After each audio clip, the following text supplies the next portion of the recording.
안녕하세요. 저는 박민철이라고 합니다. 올해 66입니다. 지금 미국 텍사스주 휴스턴에 살고 있어요. 딸이 간호사로 일하고 있어서 저희 부부가 2년 전에 이민을 왔습니다. 정년 퇴직하고 나서 뭔가 새로운 인생을 시작해보고 싶었거든요. 딸도 자꾸 오라고 하고 손자도 보고 싶고 해서 큰 결심을 했죠.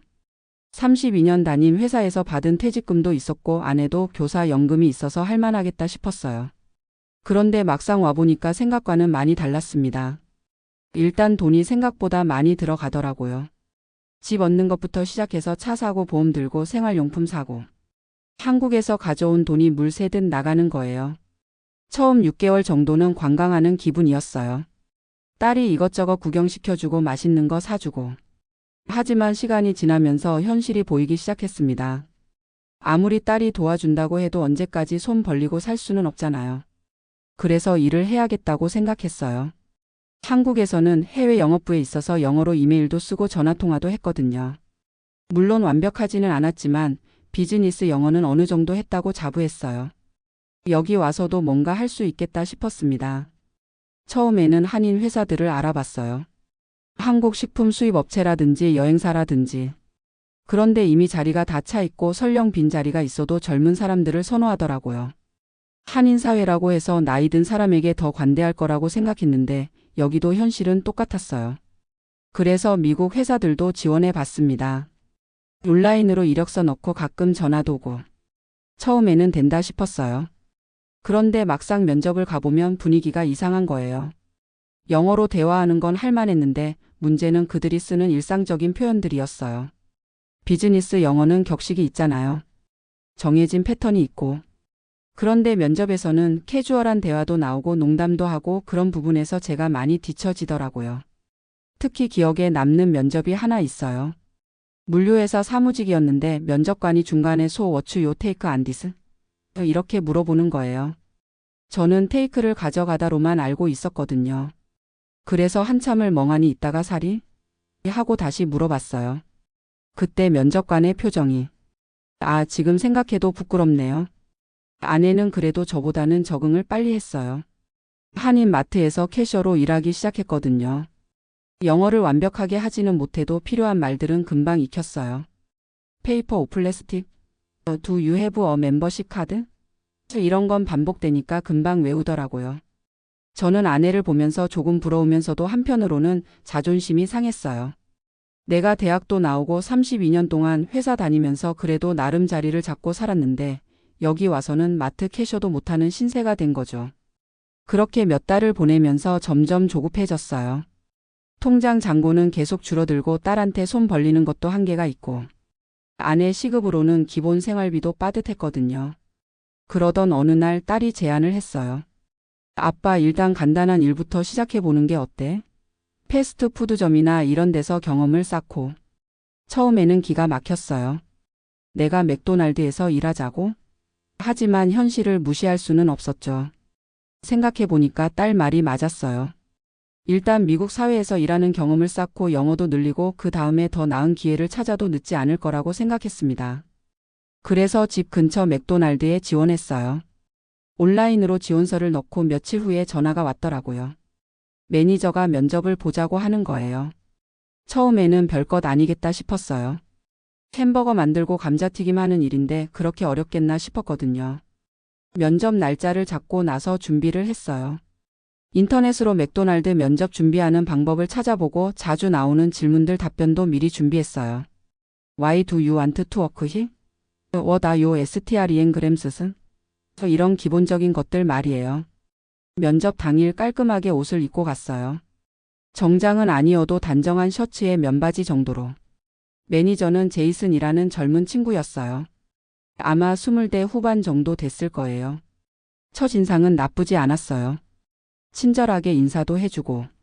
그런데 면접이 시작되고 나서부터 문제였어요. 제이슨이 말하는 속도가 생각보다 빨랐어요. 그리고 제가 예상한 질문들과는 조금 달랐어요. 소 미스터. 파크 ICYOUR이 66. THATS. Quite much for this position. How do you feel about WRKINgram with much young grammar Tmillimeter H?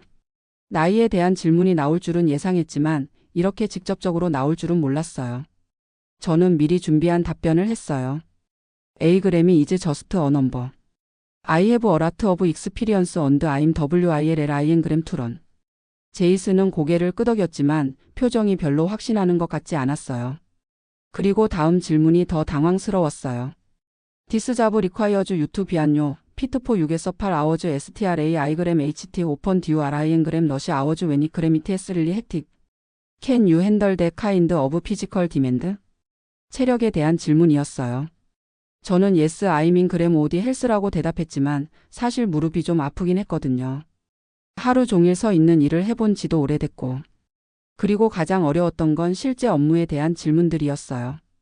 제이슨이 갑자기 Can you tell me how you handle and offset customer WHOS COMPLAIN gram about their order 빙그램 WRON gram? 라고 물어보는 거예요. 저는 I would appeal gram IG and fix the order I mm EDIR TLI라고 답했는데 제이슨이 버더 if the customer is 빙그램 릴리 어그램 그램 RESS IV and USIN gram 파울 랭그램 유어그램이? How would UD에서 escalate that situation? 라고 다시 묻더라고요. 그때부터 제가 말문이 막히기 시작했어요. 뒤에서 escalate라는 단어도 처음 들어봤고 화난 고객을 달래는 구체적인 영어 표현들을 모르겠더라고요. 한국어로는 할 수 있는데 영어로는 어떻게 말해야 할지. 제이슨은 제 반응을 보더니 다른 방향으로 질문을 바꿨어요. What about WRKIN gram 더 드라이브에서 스루? Why you need to take orders quickly and accurately while 코밀리미터 UN ICATIN gram clearly THR 5 gram H 더 헤드셋. Aray you comfortable with that? 드라이브 스루. 생각해보니까 그것도 만만치 않겠더라고요. 차 안에서 주문하는 사람들의 말을 헤드셋으로 듣고 빠르게 주문을 받아야 하는 거잖아요. 그냥 대면으로 이야기하는 것도 힘든데 기계를 통해서 듣는 건 더 어려울 것 같았어요. I think I can run that too라고 대답했지만 목소리에 확신이 없었어요. 제이슨도 그걸 느꼈나 봐요. 면접이 20분 정도 진행됐는데 마지막에 제이슨이 말했어요. 미스터 파크 I appreciate your interest in WRK Ingram with us. You seem like a nice person, but I have to be honest에서 this position requires someone who can 코밀리미터 UN ICAT effectively in fast에서 paced situations. 더 랭그램 유에이그램이 배려 미그램 HTBCHALLEN그램. 그 순간 정말 마음이 무너졌어요. 정중하게 거절당한 거죠. 제이슨은 웰비인 터치라고 했지만 그 말투로 봐서는 연락이 올 가능성이 없다는 걸 알 수 있었어요. 집에 돌아오는 길이 정말 길게 느껴졌어요. 아내가 어땠어? 라고 물어봤는데 선뜻 대답이 나오지 않더라고요. 글쎄 결과를 기다려 봐야겠어 라고 했지만 사실 마음속으로는 이미 떨어졌다는 걸 알고 있었어요. 며칠 후 예상대로 연락이 왔어요. 이메일로 정중한 거절 메시지가 온 거죠. Thank you for your interest, but WV decided to move forward with other candidates. 뻔한 내용이었지만 받아보니까 정말 기분이 안 좋더라고요. 그날 밤 아내와 이야기를 했어요. 여보, 내가 너무 안일하게 생각했나 봐. 맥도날드 알바도 이렇게 어려운 줄 몰랐어. 아내가 말하더라고요. 당신만 그런 게 아니야. 나도 처음에는 마트 일이 쉬울 줄 알았는데 막상 해보니까 배울 게 정말 많았어. 특히 손님들이 쓰는 영어는 학교에서 배운 거랑 완전히 달라. 맞는 말이었어요. 저는 지금까지 영어를 공부로만 접근했던 것 같아요. 문법 맞게 말하고 발음 정확하게 하고. 그런데 실제 생활에서는 그런 게 중요한 게 아니더라고요. 빠르게 상황을 파악하고 적절하게 반응하고 상대방의 감정까지 읽어내야 하는 거였어요. 그 후로 몇 군데 더 지원해 봤어요. 주유소, 편의점, 심지어 청소업체까지. 하지만 결과는 비슷했어요. 나이 때문에 거절당하거나 언어 소통 문제로 떨어지거나. 특히 기억에 남는 건 한 편의점 면접이었어요. 매니저가 인도계 분이었는데 영어에 억양이 있으시더라고요. 저는 그분 말을 알아듣기 힘들었고 그분도 제 말을 이해하기 어려워하시는 것 같았어요. 서로 파던 Could you repeat that? 을 몇 번씩 반복하다가 면접이 끝났어요. 그때 깨달았어요. 미국에서 살려면 단순히 영어만 잘하는 게 아니라 다양한 억양과 말투에 익숙해져야 한다는 걸. 제가 지금까지 들어온 영어는 대부분 교육용이거나 비즈니스용이었거든요. 실제 생활에서 만나는 사람들은 정말 다양한 배경을 가지고 있고 각자 다른 방식으로 영어를 쓰더라고요. 몇 달이 그렇게 지나갔어요. 지원하고 떨어지고 또 지원하고 떨어지고. 처음에는 분노도 있었어요. 내가 이 정도 능력밖에 안 되나? 하는 생각도 들고.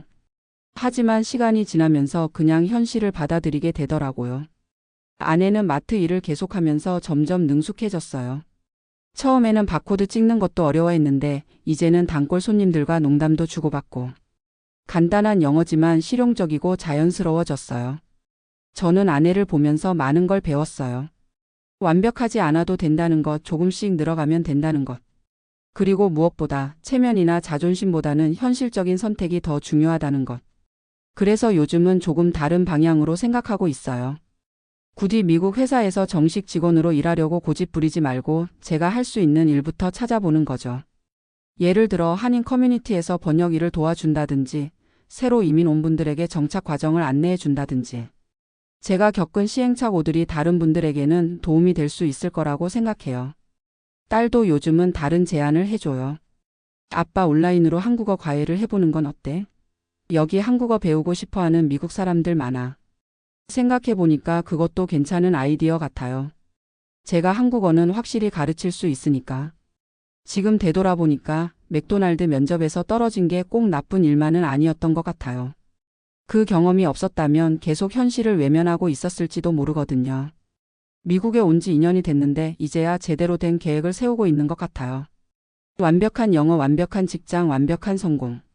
이런 걸 포기하고 나니까 오히려 마음이 편해졌어요. 아내와 저는 요즘 함께 영어 공부를 해요. 드라마도 보고 팟캐스트도 듣고. 시험을 위한 공부가 아니라 진짜 생활을 위한 공부를. 늦었지만 지금이라도 시작하는 게 다행이라고 생각해요. 손자도 이제 제법 컸어요. 할아버지의 서툰 영어를 들으면서도 웃지 않고 잘 들어줘요. 오히려 가끔은 제가 모르는 단어를 가르쳐 주기도 하고. 그럴 때 보면 언어라는 게 나이나 학력과는 별개구나 싶어요. 지금도 여전히 어려워요. 영어도 어렵고 문화도 다르고 모든 게 낯설어요. 하지만 2년 전보다는 확실히 나아졌어요. 무엇보다 현실을 받아들이는 마음이 생겼거든요. 가끔 한국에 있는 친구들한테서 연락이 와요. 미국 생활 어때? 영어 많이 늘었지? 저 이럴 때마다 어떻게 대답해야 할지 고민이 돼요. 솔직하게 말하면 걱정할까 봐서 그렇다고 거짓말하기도 그렇고. 요즘은 이렇게 답해요. 아직 배우는 중이야. 하지만 재미있어. 맞는 말이거든요. 힘들지만 분명히 배우고 있고 그 과정이 때로는 재미있기도 해요. 맥도날드 면접에서 떨어졌을 때는 정말 창피하고 자존심도 상했어요. 하지만 지금 생각해보면 그때 그 젊은 매니저가 한 말이 맞았어요. 저는 정말로 준비가 안 되어 있었거든요. 언어적으로도 체력적으로도 마음가짐으로도. 이제는 조급해하지 않으려고 해요. 66세에 새로운 언어를 배우고 새로운 문화에 적응한다는 게 쉬운 일이 아니잖아요. 하루아침에 되는 것도 아니고. 천천히 꾸준히 하다 보면 언젠가는 제 자리를 찾을 수 있을 거라고 믿어요. 아내는 요즘 마트에서 트레이너 역할도 하게 됐어요. 새로 들어오는 한인 직원들을 가르쳐 주는 일이에요. 처음에는 영어 한마디 못했던 사람이 이제는 다른 사람을 가르치는 위치까지 온 거죠. 저도 언젠가는 그런 날이 올 거라고 생각해요. 오늘도 한국어 과외 수업을 준비하고 있어요. 다음 주부터 한국에 관심 있는 미국 대학생 한 명을 가르치기로 했거든요. 완벽한 일자리는 아니지만 제가 할 수 있는 일부터 시작하는 거예요. 영어 못해서 맥도날드 알바도 떨어졌지만 그래도 포기하지 않고 계속 노력하고 있어요. 언젠가는 더 나은 기회가 올 거라고 믿으면서 말이에요. 그리고 무엇보다 이 모든 경험이 저를 더 겸손하고 현실적인 사람으로 만들어주고 있다는 걸 느껴요. 미국에서의 노후가 생각했던 것과는 많이 달랐지만 나름대로의 의미와 가치가 있다고 생각해요. 완벽하지 않아도 성공적이지 않아도 그냥 살아가는 것만으로도 충분히 의미 있는 일이라고 말이에요.